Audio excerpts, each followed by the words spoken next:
Welcome to another episode of the A Trek Within podcast. I'm your host, Rob Sullivan, and today I have a very special guest. So, anybody who knows me or has seen any earlier podcasts knows that I am a huge music fan and have been. My earliest memories are of music. And a big part of my collection has been reggae African music. And so, a number of years ago, going back, this is to the 80s, a friend of mine's sister sent him a cassette of a band called Jaluka from South Africa. And Jaluka was a compilation of Johnny Clegg and Sifu Makuno. I don't know if I'm pronouncing his last name correctly. Barry can fix me on that. But anyway, I fell in love with the cassette and I listened to it way more than my friend David did, I'm sure. And ended up following the band and buying Johnny Clegg's recordings over the years. And he's very famous virtually everywhere in the world, except not so much in the US, which is kind of interesting. So one day I saw him play at Lincoln Hall in Chicago. There were only a couple hundred people there because it's not a huge venue. And afterwards, Johnny did something that he doesn't usually do. He was in the merch booth selling CDs, which is wild because when he plays, when I saw him in France, there were 20,000 people there.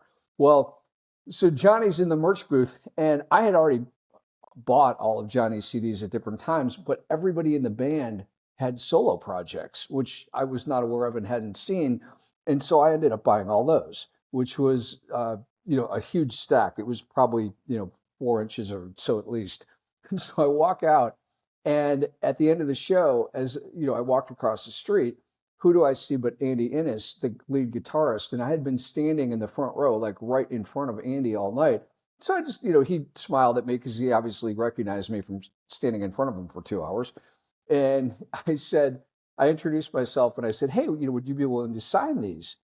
And he looked at me and he said, you bought those? And I was like, yeah. He goes, why? It's so funny. I just burst out laughing. And I said, well, I love the music. I didn't realize you guys had all these solo projects and I'm probably not going to hear it on Chicago radio. So that's why I did it. And Andy looked at me and he smiled and he said, tell you what, I'm going to get the other guys off the bus and we'll get them to sign them for you too. And one of the people on the bus was Barry Van Zyl, who was Johnny's drummer for 19 years. And Barry and I, long story short, had become friends over time and our paths merged. And now today we do workshops together. So Barry, it is an absolute pleasure to welcome you. And it's fitting in a sort of a sad way that, given my passion for reggae and African music, that we would be doing this one day after I heard that Jimmy Cliff died, which, of all the CDs and albums in my collection, I have more Jimmy Cliff CDs than any because he did an album a year from like 1967 to 1990. And it was my effort to get all those recordings that led to that being such a huge part of my collection. But definitely a lot of fond memories of his music, just an amazing performer. So Barry, welcome. Great to see you. Thanks for having me. And yeah, I've been sitting listening to you tweaked a lot of nostalgia, some nostalgia muscles in your intro. But back to Lincoln Hall, I remember that vividly. Actually, outside the tour bus in the street outside Lincoln Hall. So yeah, absolutely. Thanks, and look forward to our chat. Yeah, absolutely. So first, I remember I'd love for you to share your very first concert with Johnny and Nelson Mandela's appearance and what that did to your, because I remember you Right. described that. It was it sounded like such an amazing memory. I'd love for people to hear that. Yeah, with pleasure. The video you're describing actually years later went viral after Madiba passed. It became the go-to video that news agencies just played all over the world. It was quite bizarre, and that was my first ever show with the Johnny Clegg band. And so it was in excuse me, it was in 1999 in Frankfurt in Germany, and I was in Johannesburg. I'd come back from living in California where I studied music, and I decided to come back from LA to Johannesburg during the first democratic elections here because Nelson Mandela had been released, and for the first time, we were turning into a democracy. And so I wanted to be part of that. And I also saw the opportunity to be a touring international musician from Johannesburg, which in the past 20 years wasn't possible. So I came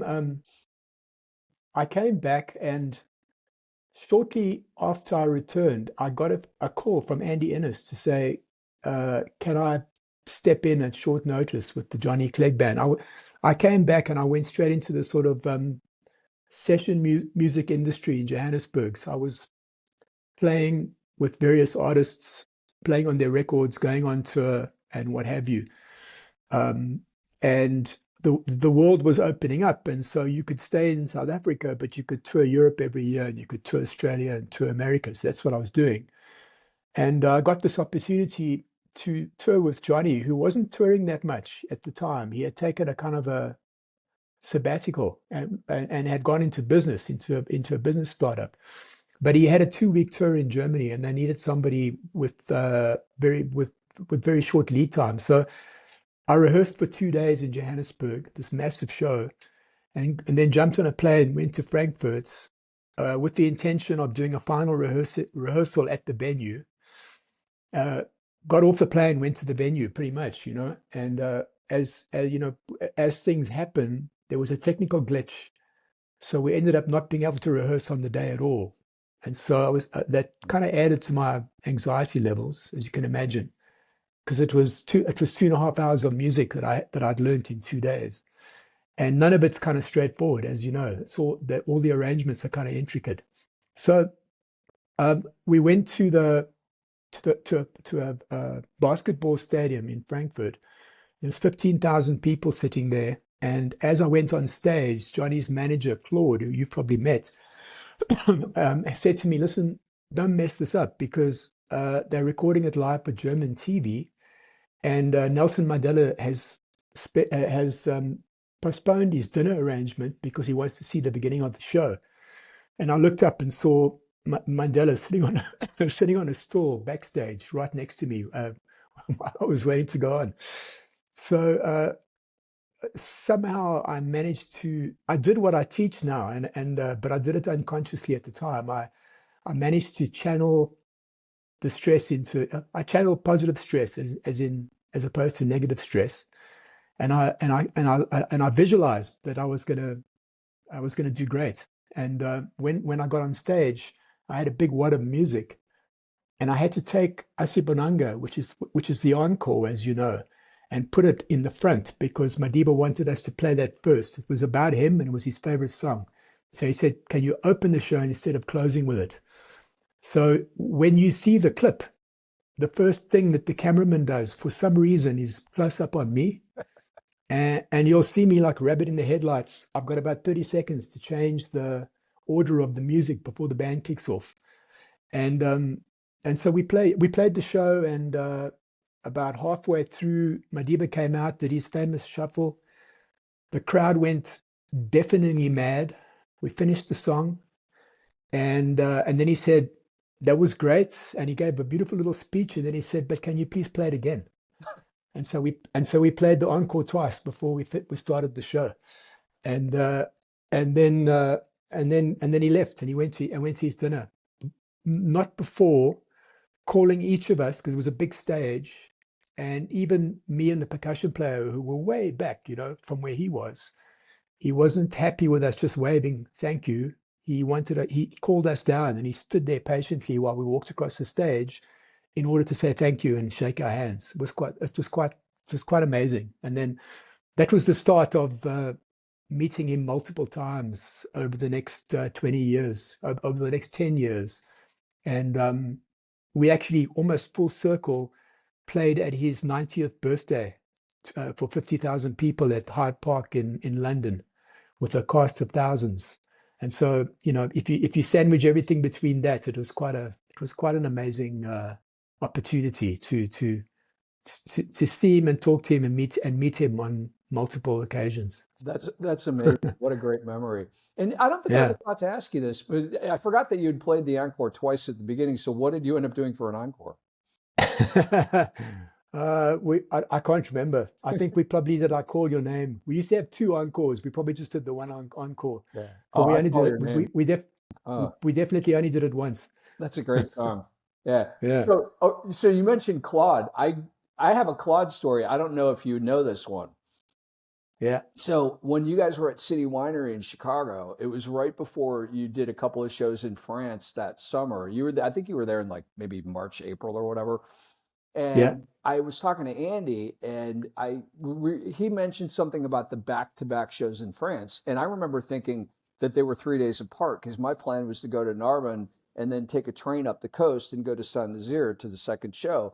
And then when he said they were back to back, I'm thinking, wait a minute, how am I going to get there? Because I said, and when I said that to him, I said, I thought they were 3 days apart. He said, well, they were, but the organizers just changed it. And I was like, well, how are you guys getting there? Because I was trying to figure out my own logistics. And he looks at me and he goes, we have a private jet. And he said, and I can get you on it. And I was like, no way. So then a couple of weeks later, he said, I just got to check with Claude. And, he goes, but I'm pretty positive it's not going to be a problem. I was like, wow. And so he forwarded me an email. It was hilarious. It was a one-line email from Claude. It just said, your girlfriend can come, which was like, That's that that was hilarious. that sums up Claude's humor right there. Yeah. Such a great memory. And then that was those were such fun shows because I remember the Narbonne one was at a vineyard. Yeah. That's right. I remember that. Yeah, I remember jumping on that jet with you and driving up to the door and getting off and just not going through anything that looked like an airport. It was pretty cool. Exactly. And I loved how you posted the picture. We did the selfie on the runway and you're like, this is how we roll. That was pretty fun. Cool. Yeah. So, before we move away from Johnny, because that's such an important part of your life and everything, what's the one thing that you would want everybody to know about that experience? I think the cultural immersion. I was on a interview in South Africa last week on a financial um, a financial show called The Money Show, a little bit like Forbes or CNBC in the States. And the interviewer asked me uh, about touring, and he said, obviously, it's not as glamorous as what it looks from the outside. And you hear about bands going on tour. It's obviously a slog. It's obviously hard work. And he was asking me if I missed it, and I thought for a second, and then I said, actually, the touring was well, that was it, man. That was everybody should have a chance at doing that. And I told him that for me, what I missed the most about the experience. I loved the shows and all of that, but it was the cultural immersions with high frequency around the world, dipping into one little town in France where people they want to show off their best culture. So they'll bring the best food, the best wine, the best of whatever they can to show you their region. And I was continually so amazed and touched by that. And in America, it was actually the romance of a tour bus. So I told the interviewer last week that actually it's not glamorous, but it's romantic because the tour bus, it's living the dream. You've got somebody telling you what time to wake up, giving you a hotel key card every time you get out of the bus after a show, and telling you when to giving you your schedule for the day, and then just watching the world roll by. And for 3 or 4 months to do that 4 or 5 times a week and just see North America go past your window from Wyoming to Quebec, or Yeah. to New Orleans. And for me, that was just an incredible uh, gift that I got out of this experience. I think that's the one thing that everybody should know, and everybody should uh, try and do in some shape or form. Because I think travel at that level is just so important, and also to pay attention. For 10 years, I didn't pay attention at all. I just thought I deserved it. And then for the next 10 years, I realized that this was a hell of an opportunity, and I had to pay attention to every minute. And then I was present. So I was absent for 10 years, and I was present for 10 years. And for the 10 years that I noticed, I loved every second. Oh, that's amazing. I love that because there is a lot that you can. It's really easy to take things for granted if it seems like Yeah. it's just moving. And the you just as you were talking, I was having all these little flashbacks of different scenes, and I remember when you started talking about the tour bus. Uh, when you guys, one of the trips you guys made to City Winery, you followed up the next day with a show in Madison, Wisconsin. And so I Yes. drove up there, and I remembered, I was staying at the same hotel as you guys. And so when I got to the hotel, the guy looked at me and he said, "Oh, what brings you to Madison?" He was a very flamboyant guy, really, one of those great personalities that just makes you feel welcome. And I said, "Oh," I said, "came up to see a band." And he's like, "Oh, really? What band?" And I said, "Oh, Johnny Clegg." And he looks at me, and goes, "They're staying here." He said, "They just left for the show." And you could just see the excitement in his face. So I go up and I take a shower. I'm, like, no big deal. And my friend Liliana was with me at that show. And so I come back downstairs, and Johnny and his son Jesse are in the lobby. And you were, because you were, and what reminded me of this, you were talking about the tour bus, because I remember that was how you guys were getting around. You had the tour bus. Yeah. And then, so he smiled and waved, and I went over, we had a little conversation. Then as we're talking, I'm sitting there thinking, wait a minute, if the band already left, how's Johnny getting to the show? So I looked at him, and I looked, like, as we were talking, I said, "Do you need a ride to the show?" And he looked at me, and he had this embarrassed smile. He goes, "As a matter of fact, I do." So I ended up giving him a ride, and I still remember how I wish I had taken a picture of this. Andy was saying he wished I had gotten a picture of this too, but like out of respect for Johnny, I didn't. But it was like when we got to the venue, I parked across the street, and there's Johnny's name up in lights on the marquee. Liliana and I go to dinner. I don't know where Jesse disappeared to, but when I turned around, Johnny was at the front door of the arena, and he's trying to get in, and the doors are locked. And it was just such a funny picture to see his name in lights, and here he is locked out of the arena where he's playing that night. It was a very funny image. Uh, I love it. Yeah. Yeah. He was such a good guy. I have to say, the thing that really, I mean, there were so many things that impressed me about Johnny, but like, it wasn't just a concert. He was, because of his background in anthropology, he was so much of a teacher. And I loved how he incorporated the stories, and I still remember him saying, if you truly want to understand somebody, you need to learn how to speak their language, which always stayed with me. There were just so many little things Yeah. that he said. He was such a wise man and such a good guy too. Like, I didn't know him particularly well, but like he always went out of his way. Like in Chicago, the last time you guys played there, when he came down at Park West, like all the way around, because there's no easy way to get in front of the stage from the stage. And it was like, "Rob, good to see you. How are you?" It was such a, he was just such a loving guy. I don't know. Yeah. Yeah. Yeah. What's your favorite Absolutely. Johnny memory? Um, I got I got so many of them. I'm trying to pick out one. What's the first one that springs to mind? Oh, I loved we did the opening of the Montreal Jazz Festival one year. We played there a number of times. And one year we did the opening with Ladysmith Black Mom. No, actually, I've got a better one. Something else just came to mind. We were playing at a festival in Tromsø in Norway, in the Northern Lights, and Wow. it was a festival on a fjord where we played at 1 a.m. and it was bright sunlight. And Peter Gabriel and Robert Plant were on the same bill, and uh, uh, he had never met Robert Plant before, but Peter and him were friends. So Robert Plant played his set at midnight, and we played at 1 a.m. We played with Peter earlier. We actually used the Clegg band to back him. And before we went on stage, Johnny did what he usually did, which was do a traditional South African dance called the Toi Toi. So it's kind of an activist dance from the struggle days here, and it's basically just running on the spot, pretty much. But it's a great way to warm up.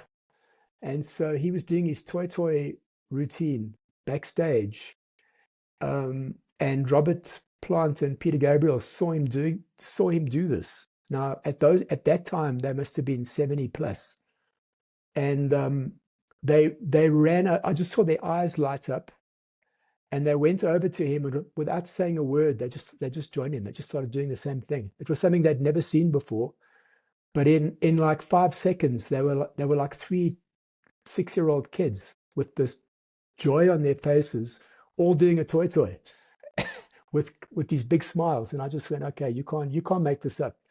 And that was pretty beautiful. So that's my best memory that just sticks in my mind.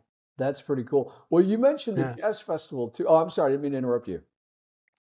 No, no, no, no. Oh, No, the jazz festival, just because of the sort of grandness of it, and the fact that we had Johnny and Ladysmith Black Mambazo basically as the backup singers, you know, and and Johnny just tore the roof off, and that was a memory for me of just, powerful, masterful performance. But I think the Norwegian story is better. they're both good. Now, was the other one with Ladysmith, was that the one where the crowd was 150,000? That's right. Yeah, exactly Wow, right. Yeah, that's yeah. insane. I saw footage shot from a helicopter, which was just because you don't realize the scale of it from the stage because you can't see that far. But when I saw it on TV a bit later, it was just incredible. Yeah. Yeah. Okay, so there's one other one that I don't know if you were there for that. Were you there when Michael Jackson had to cancel his show because Johnny sold so many tickets for his? No, that was in the Savuka days, which would have been late 80s, early 90s. So it was probably 7, 8 years before I joined, and that's when Savuka made a massive impact on the French market. And at that point, I think he had 2 albums in the top 10 in France. He was the first and last foreign non-French artist to ever do that.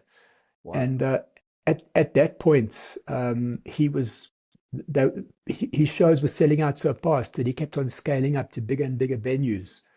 And so I think when Michael Jackson's management booked the tour, they probably had a look at who else was playing in the region, saw Savuka, and they thought, well, that's it's in a 5,000 seater, so who cares? But by the time the show came around, he was also doing a stadium, and everybody went to the Clegg show. So I don't think it was that nobody went, but they would have done the show at a loss, so they cancelled. Yeah, I think because it was something like 50,000 to 11 or something like that, if I remember the numbers correctly. I don't, So, yeah. something like that. Yeah. Was that That's in so Lille, funny. France? Where was that? Trying to Uh, remember. uh, I can't Or remember. Lille or Lyon? No, One of the, no, it was France. It was France. Yeah, yeah, yeah. yeah. But But I'm not the sure what city. I'm not sure if it was Paris. I thought it was Paris, but maybe not. yeah, I don't know, but I just remember hearing that story. It was like just Yeah, amazing. Well, and I love that they have yeah, their own name for him. The Zulu Blanc, White yeah. Zulu. Yeah, so Exactly. cool. So, Yeah. okay, so this is one of the things that I've always really admired about you is obviously you're super successful, and you personally now, who are some of the other people that you played with? Our last music question, because then I want to get into how you made the transition to what you're doing now, because that's to go from what you were doing and to evolve is amazing. But I want Right. so for people that truly appreciate that, it would be cool for them to hear some of the other people that you've worked with. Yeah. Well, locally, in South Africa, it would be more like who haven't I worked with? Because during my session days, I think I worked with just about every um, successful South African artist. And so for the South Africans that see this, that would be everybody from Well, I mentioned Ladysmith Black Mambazo. I did recordings with them outside of Clegg. We got a Grammy nomination for one of the albums called No Frontiers, Beyond Boundaries, No Frontiers, something like that. And I toured with the Soweto String Quartet, the Soweto Gospel Choir, Oliver Mtukudzi, the great Zimbabwean artist. I did many tours, international tours with him. And then a lot of jazz greats here, McCoy Mkubata, Paul Hamner, Zim Mkawana, and then a lot of the rock and roll guys, everybody from Arno Carstens to Watershed to the Springbok Nude Girls, and then the Afrikaans side of things as well, from Anton Querson, who's like Neil Young out here, across the whole spread of the big selling Afrikaans artists. So I pretty much did everything you could think about in South Africa. And then internationally, with and largely because of the Johnny Clegg network, but also some of my own network, was lucky enough to play, with I recorded some stuff for Annie Lennox. We played with Peter Gabriel. We played with Carlos Santana. I did a little tour with Ernest Ranglin. Oh, wow. I worked with the most commercially successful South African act in the last 10 years, are a band called the Antwoord, and I've worked with them. Played on one of their biggest hits. I'm still in touch with them and still kind of doing creative stuff with them. And yeah, so just the Hothouse Flowers in London, in Dublin. A really great artist from Liverpool called Black, Colin Burncombe, did a few albums with him. So quite a big spread of stuff. That's great. Yeah, Hot House. I've always I, loved Hot House so Flowers. many Yeah. so many names now. It's making me tired just thinking about it. Yeah. And then Ernest Ranglin, if I'm not mistaken, I'm pretty sure he played on one of Jimmy Cliff's live albums. I don't know how long he toured with him for, but I remember hearing Jimmy introduce him. Yeah, absolutely. He's the godfather of guitar from Jamaica. Amazing. He's an amazing guy. When I toured with him, he was already 80, and that was a long time ago. Yeah. so and he's still playing. And Incredible. he's an impressive guy. That's amazing. So, obviously, clearly, you could have continued to do that, had a really nice life and living and whatnot, but you decided to take things in a different direction. Talk to me about that. Well, all through my music career, I was fascinated by entrepreneurship and startups. And I was fascinated by the process and, let's say, the language of business. And so I kind of would lean into that quite a bit. And when I found people that were successful entrepreneurs, CEOs, founders, I would I would I would be attracted, and I'd ask them stuff, and I'd learn. And I was I was definitely resonating with the art of business, I would say, what I call now the rhythm of business. And so this transference from the business of rhythm to the rhythm of business was kind of it was a natural, it felt natural to me. I followed the energy pretty much, like I did when I was a 12-year-old, driven to playing drums with bands in their parents' garages. I just followed the thread of the energy. And with on reflection much later, I realized that the key trigger that I've done all of this, from playing drums to business education, is because I'm fascinated and inspired by changing lives. That's the purpose. So changing lives is what drives me, and I'm not saying that in with hubris. I'm saying that as in a deeply humble way, because I could see that when I was a kid and I played drums. I could see the transformation on people's faces in the room, and that's what's driven me. So now I'm doing business education. I'm not playing drums. It's still performing. It's still a bit of traveling, but the core intention is still the same. It's completely unchanged. Um, And so I'd say the last 5 years of touring with Johnny, I started getting itchy feet to do something else. I started feeling the music scene, the language, the conversations started feeling one-dimensional to me. To me, it's just my relationship with it. I'm not commenting on or judging the industry by any means. And during that time, as the universe has, as the universe works, if you allow yourself to get out of your own way, I I met with complete serendipity. I met the dean of a business school who is an amateur guitar player, passionate amateur guitar player, and a big fan of the Clegg band. And I met him at a school fete in Hout Bay in Cape Town, where you know Hout Bay, Rob. Oh, yeah. It's the place I still live. And and John was sitting under a tree playing guitar. He was the entertainment for the for the school fete, and I felt sorry for him. So I went to say hello, and I told him he sounded great. And we struck up a conversation, and it turned out that he was this very powerful mentor figure that's changed the lives of so many people in South Africa. And you know, he's founded and runs so many MBA programs, and he was just starting with a new school. And long story short, he told me I should. We had many conversations. I told him about the itchiness, and he said, "Why don't you come and sit in on an MBA class one day?" And I literally went, "What? Yeah, that sounds great. I'm in. Yes. By the way, what is an MBA?" And and talk about following the energy, right? And so he said, "Well, it's a Master of Business Administration." So I said, "Cool."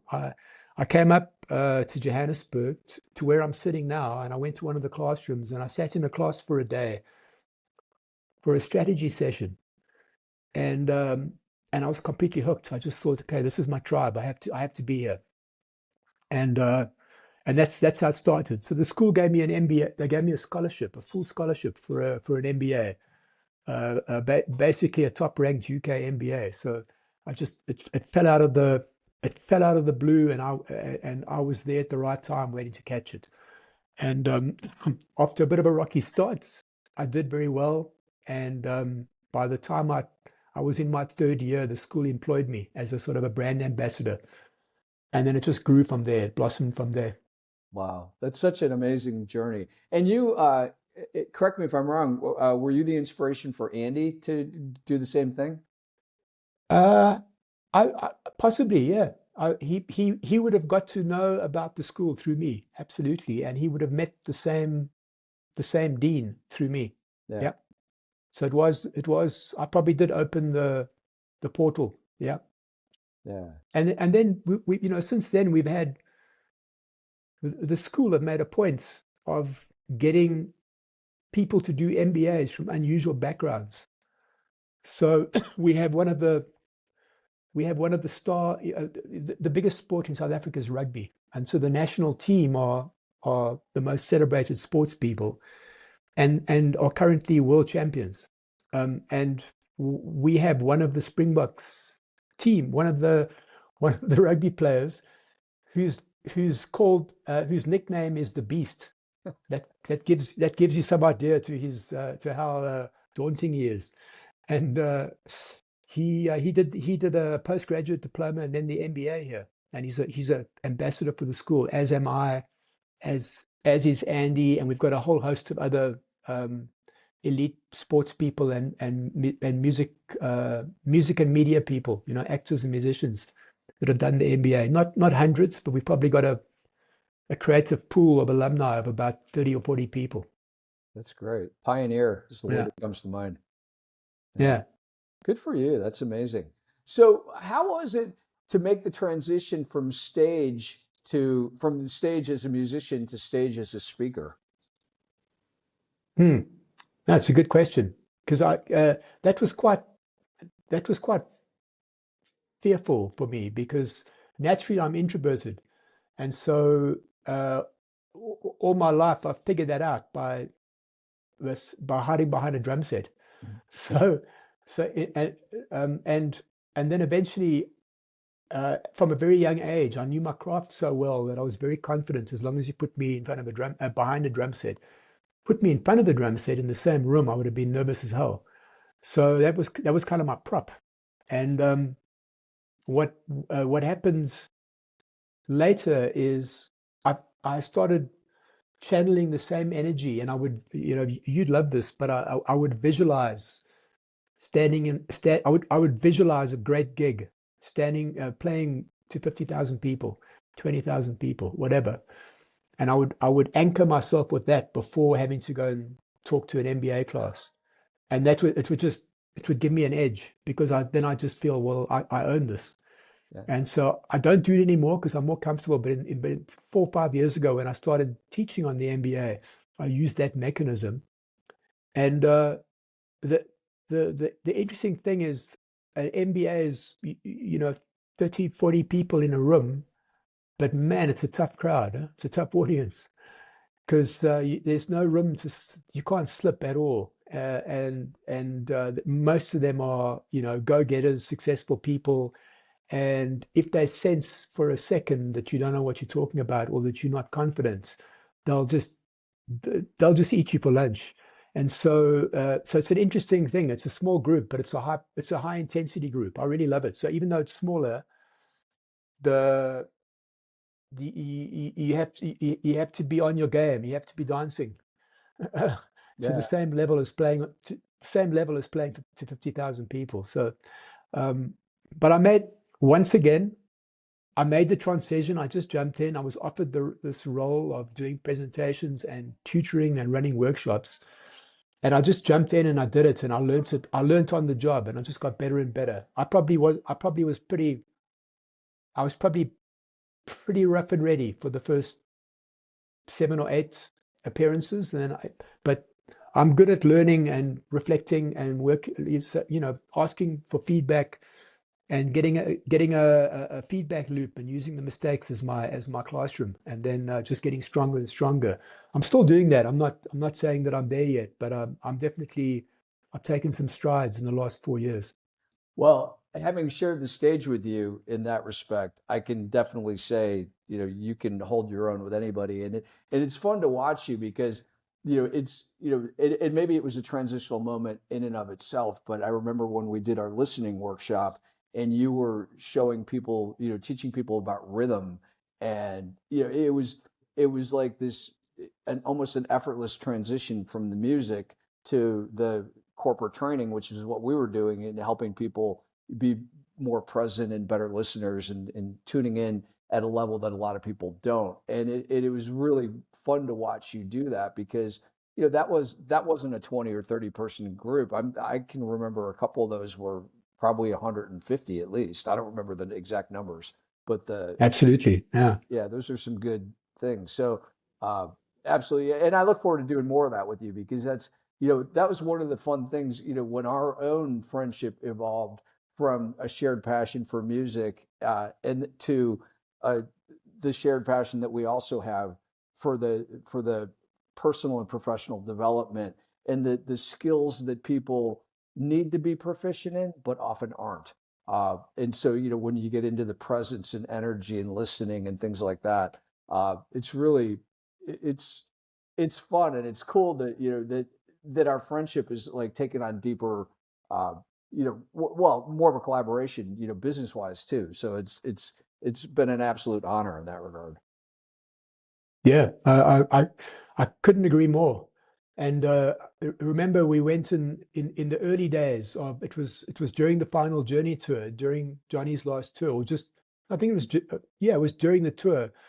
We went and did a week's retreat and strategy session to figure out how we could combine efforts and talents at the business school outside London. And that was kind of the formative. They kindly gave us a space, and we came out of there with something to offer the world, which was pretty amazing.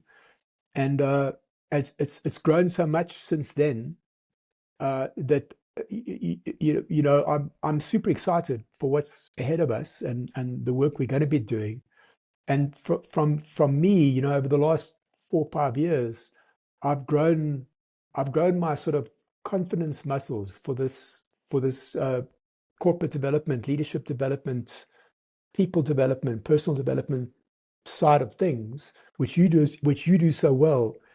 And by the way, I mean, I've learned a ton just talking to you, and even more just watching you in action.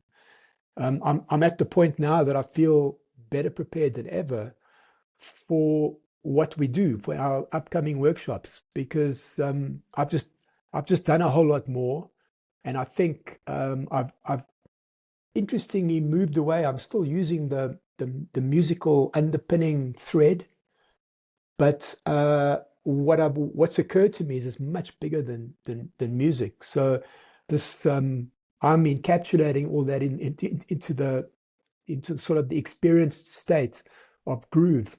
When you hear musicians talk about grooving, I'm using that as a metaphor for businesses and leaders and teams.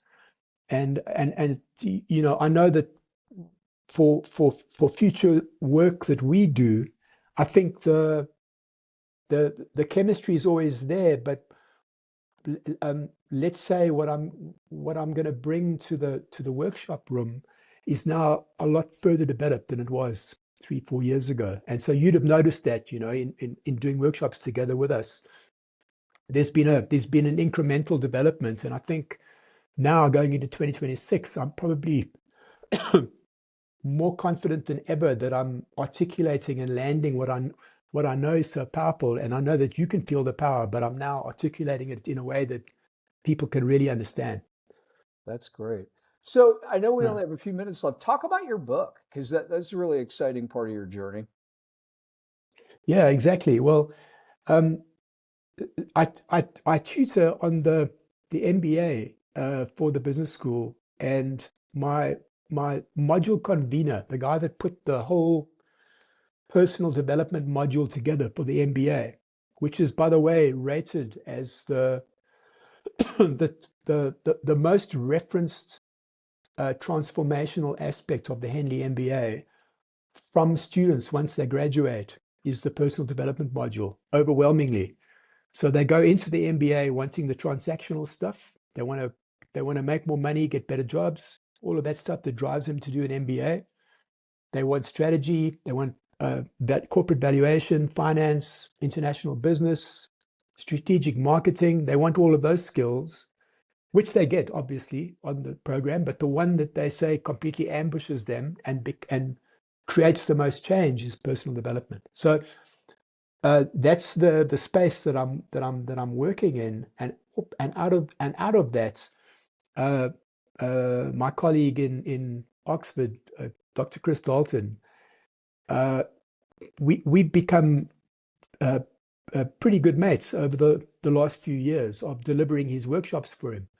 And so he puts the content together, and then there's a small tutor team that service the Henley campuses around the world, and I'm one of that team. And on that journey, we were talking about. Um, I published a white paper on the subject of resonance, and I mentioned groove in there. And he said you should really lean into this sort of embodied experience of groove. He thought that that was the most interesting metaphor for what I was trying to describe.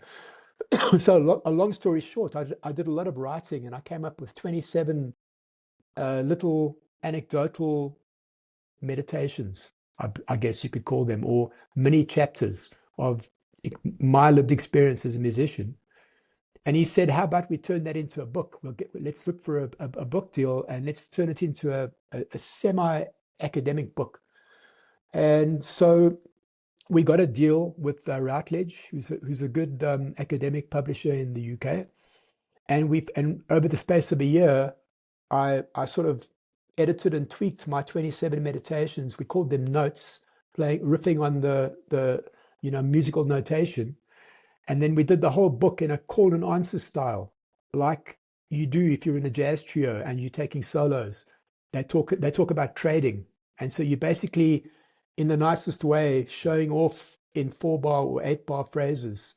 And then when you stop the next person's solos, and it's kind of a call and answer, and you reference each other, and it can be quite humorous, it can be pretty deep. And so and I love it. And so we use that as our backbone for the book. And so we've got 27 pieces. There's an intro and an outro. There's 27 pieces. Each piece is lived experience from me, and then an academic lens looking at what I just said from Chris.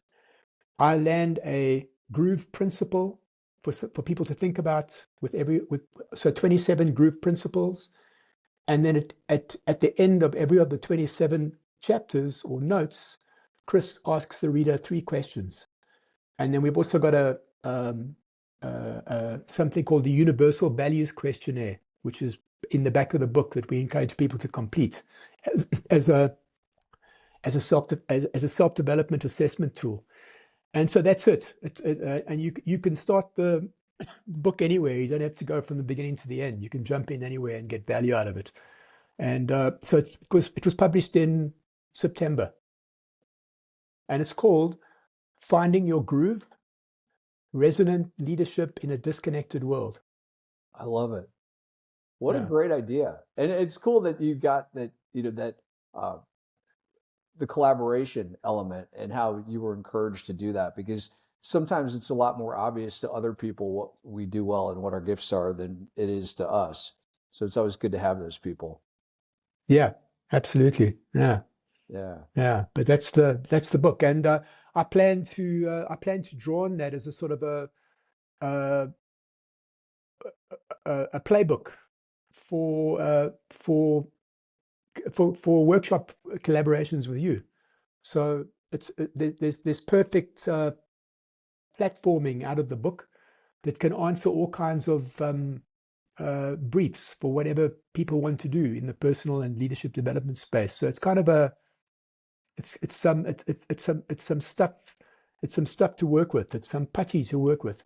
Yeah, absolutely. Well, and I love the creativity, the innovation. There's so many different things, and that's what makes it such a nice partnership between us, because there's so much that you bring to the table, from that creative side, that's, on steroids compared to what anybody else I've ever met, has done.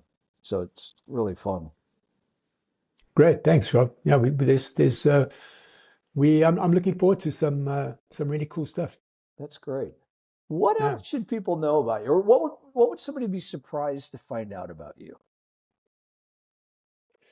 Um, People would be surprised to find out a few things.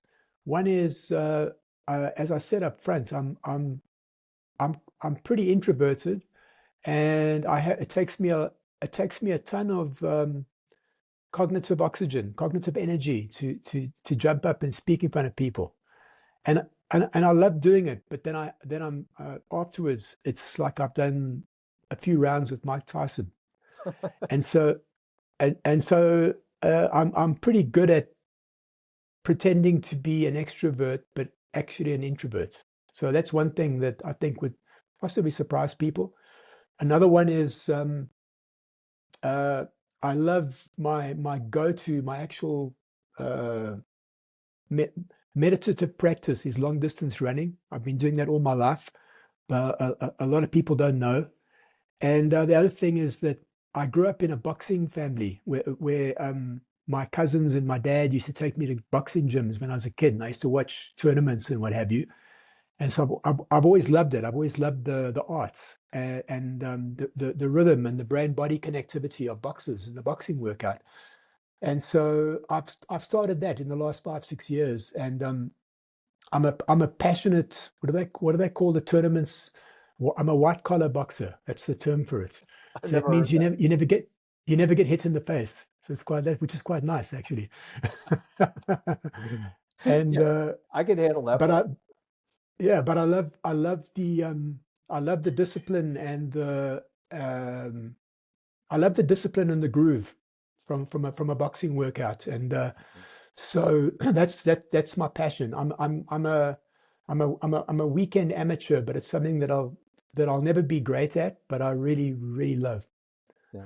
Well, I love the way that that you're able to weave a lot of those lessons in with sports, because I remember one of the videos that you shared in one of our workshops was, I think it was Messi or something, and you were showing how Yes. that the secret to his success is doing things on the offbeat, which I would never Yeah. have thought of making a musical connection. And so that there's so much that you bring to the table, and that, and that's why it makes it fun to work with you, because I've watched, business audiences light up, and they're like, because I'm sure there's some of them on the way in going, okay, what do I have to learn from a drummer, but a lot, actually, Yeah. if you open it. Yeah. So, Yeah, and I forgot about the Messi video. Yeah, because I haven't used that in a while, but that was really cool. yeah, Because if I remember correctly, you could you could clap the downbeats as he ran, and then every time he scored, because we had a collage of different goals, every time he scored, it was on an upbeat. And and in music, that's called syncopation. So where you stress the upbeat, it's you creating disruption. So you're disrupting predictability. And now, in all the work I'm doing researching groove, the neuroscience of it is that the one of the criteria for causing the embodied phenomenon of groove, or the state of groove, which is experienced, it's not intellectual, it's an embodied state. But one of the thing is the slight disruption of predictability. The syncopation is evidently the key to getting people into this reward and pleasure state where they feel in flow. And they do that with just the right level of disrupted predictability. But if you push it too hard, then it's too disruptive, then it's dissonant. And if you do too little, it's boring. But somewhere in the middle, like Messi, then it's successful. So now, 2 3 years later, I've actually got the neuroscience behind the Messi goals. I love it. I love it. Well, listen, I want to be respectful of your time. This has been super fun. I think we should do this again Sure at some has. point. And it would be cool to do a deeper dive into some of the chapters of your book too, because I know people would get a lot out of that. So, Yeah, with pleasure. Absolutely. Rob, yeah, thank you so much. Fantastic to see you as always. And yeah, have a great day there, and talk again soon. you as well. Thank you. All right. What a treat. Thank you for joining us for this A Trek Within podcast. And I'm pretty sure we're going to call this From the Business of Rhythm to the Rhythm of Business. That was a great line from Barry today. So thank you for that, Barry. And if you haven't already, please hit the like and subscribe button. It really helps with the YouTube algorithm and gets this in front of more people. And if you're inspired, feel free to share it, because I know there's a lot of people who would get a lot out of the message, just because, just some of the behind the scenes stuff that Barry, shares, that he's just such a genuinely good guy, and it's just fun. And I'm sure you guys got a small glimpse of that in the last hour. So many thanks to Barry. Stay tuned. There is more to come.